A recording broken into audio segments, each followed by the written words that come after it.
السلام علیکم ورحمۃ اللہ وبرکاتہ۔ یوسف بن تاشفین کون تھا؟ مراکش کے صحرا کا ایک عظیم مسلمان سپہ سالار یوسف بن تاشفین۔ یوسف بن تاشفین مراکش کے جنوب میں صحرائی علاقے کا رہنے والا تھا، جس نے اپنے ساتھیوں کی مدد سے صحرائے اعظم اور اس کے جنوب میں خاندان مرابطین کی حکومت قائم کی اور بعد ازاں اسے اسپین تک پھیلا دیا۔ اس نے صحرائے اعظم میں رہنے والے نیم وحشی اور حبشی باشندوں سے کئی سالوں تک لڑائیاں کیں اور اپنی حکومت دریائے سنگال تک بڑھا دی۔ یہ لوگ ان قبائل کے خلاف جہاد ہی نہیں کرتے بلکہ ان میں اسلام کی تبلیغ بھی کرتے تھے۔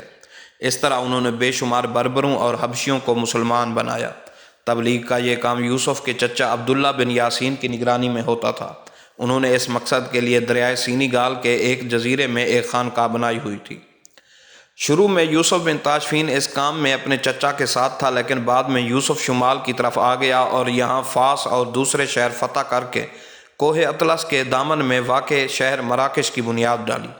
اندلسی مسلمانوں کا وفد یوسف سے امداد لینے کے لیے اسی شہر مراکش میں آیا تھا۔ اندلسی مسلمان مجاہدین نے اپنے طور پر چند سالوں تک مسیحیوں کی یلغار کا ڈٹ کر مقابلہ کیا، مگر چونکہ وہ کمزور تھے لہٰذا انہوں نے یوسف بن تاشفین سے مدد مانگی۔ یوسف بن تاشفین اندلسی مسلمانوں کی مدد کے لیے تیار ہو گیا اور ایک طاقتور فوج کے ساتھ اندلس روانہ ہوا۔ 1086 میں مسیحی بادشاہ الفانسو نے زلاکا کے میدان جنگ میں مسلمانوں کا مقابلہ کیا۔ ایک سخت لڑائی کے بعد یوسف بن تاشفین نے الفانسو کو شکست دی۔ جنگ زلاکا نے ایک انقلاب برپا کر دیا، مسیحیوں کی ہمتیں ٹوٹ گئیں اور یوسف بن تاشفین نے اندلس کی چھوٹی چھوٹی مسلمان حکومتوں کو ختم کر کے ان کو سلطنت مرابطین میں شامل کر دیا۔ ہشام ثانی نے اپنے 26 سالہ دور حکومت میں ہسپانیہ میں ابھرتی ہوئی مسیحی ریاستوں کے خلاف 52 مہمات میں حصہ لیا اور کبھی بھی شکست نہیں کھائی، لیکن 1002 اس کے انتقال کے بعد اسپین میں مسلم حکومت کو زوال آ گیا اور وہ کئی حصوں میں تقسیم ہو گئی۔ 1082 میں الفانسو ششم نے کشتالہ میں اپنے تاریخی فتوحات کے سفر کا آغاز کیا۔ اس کی قائم کی ہوئی سلطنت دولت مرابطین روکنے کی ہرگز صلاحیت یوسف کے انتقال کے بعد 1085 میں اس نے 40 سال کے دور حکومت کے بعد جن لوگوں کی حکومت ہوئی وہ موحدین کہلاتے تھے۔ شہر کے عظیم باسیوں نے 5 سال تک مسیحیوں کے خلاف بھرپور مزاحمت کی، لیکن بالآخر ہمت ہار بیٹھے۔ الفانسو کا اگلا ہدف سرگوسا کی کمزور ریاست تھی۔ مسلم حکمرانوں کی نااہلی کی مکمل ادراک کے بعد علماء نے شمال مغربی افریقہ میں دولت مرابطین کے امیر یوسف بن تاشفین سے رابطہ کیا اور کہا ان سے اندلس کی ڈوبتی ہوئی مسلم ریاست کو بچانے کا مطالبہ کیا۔ اشبیلا، غرناطہ اور بطلیوس کے قاضیوں نے یوسف سے مطالبہ کرتے ہوئے شرط رکھی کہ وہ مقامی حکمرانوں کی خود مختاری برقرار رکھیں گے۔ یوسف نے تمام شرائط تسلیم کیں، جس کے بدلے میں انہوں نے قلعہ قائم کرنے اور اپنی افواج کو منظم کرنے کے لیے ساحلی شہر الجزیرہ سے نوازا۔ انتظامات مکمل کرنے کے بعد یوسف 12,000 فوجیوں کے ساتھ اشبیلا روانہ ہوا اور الجزیرہ کے قلعے میں 5,000 فوجیوں کو چھوڑا۔ وہ 8 روز اشبیلا میں رہا اور اندلس کے حکمرانوں کی جانب سے فراہم کردہ فوجی دستوں کی ترتیب و تنظیم کرتا رہا۔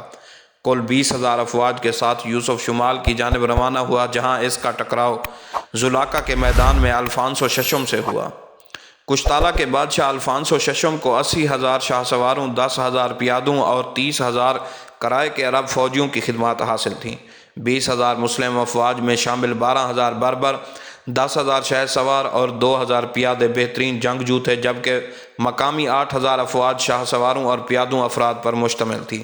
دونوں سپہ سالاروں نے جنگ سے قبل پیغامات کا تبادلہ کیا۔ یوسف نے دشمن کو 3 تجاویز پیش کیں: اسلام قبول کرو، یا جزیہ دو، یا ہم سے جنگ کرو۔ الفانسو نے مرابطین سے جنگ کو ترجیح دی۔ جنگ 23 اکتوبر 1086 بروز جمعہ صبح سورج نکلنے کے وقت الفانسو کے حملے کے ساتھ شروع ہوئی۔ یوسف نے اپنی فوج کو دستوں میں تقسیم کیا۔ پہلے دستے کی قیادت عباد ثالث المعتمد کر رہا تھا، جبکہ دوسرے دستے کی قیادت خود یوسف بن تاشفین نے کی۔ دوپہر تک المعتمد کی افواج ہی الفانسو کا مقابلہ کرتی رہی، جس کے بعد یوسف بن تاشفین نے اپنی فوج سمیت جنگ میں داخل ہوا اور الفانسو کی افواج کا گھیراؤ کر لیا، جس پر مسیحی افواج میں افراتفری پھیل گئی اور یوسف نے سیاہ فام باشندوں پر مشتمل تیسرے دستے کو حملے کا حکم دے دیا، جس نے آخری فیصلہ کن حملہ کرتے ہوئے جنگ کا فیصلہ مسلمان افواج کے حق میں کر دیا۔ مسلمانوں کی فیصلہ کن فتح کا اندازہ اس بات سے لگایا جا سکتا ہے کہ 60,000 کے مسیحی لشکر میں سے 59,500 اس جنگ میں کام آئے جبکہ الفانسو زندہ بچ گیا، تاہم اس کی ایک ٹانگ ضائع ہو گئی۔